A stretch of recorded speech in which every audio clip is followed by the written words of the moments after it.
त्यांनी चॅनल सुरू केलेला आहे म्हणून मी त्यांना बंद करा असं म्हणलेलं नाही. हा ज्ञानोबा माऊली तुकाराम,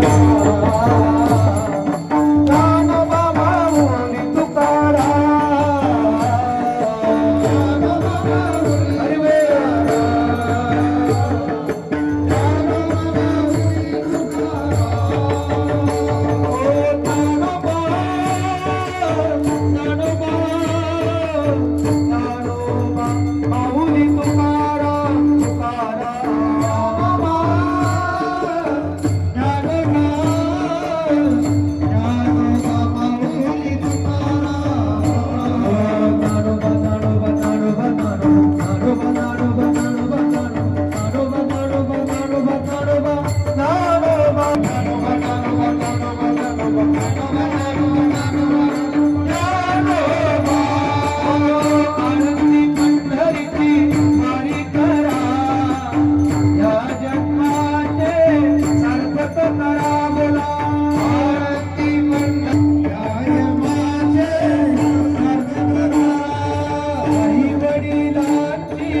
सेवा करा.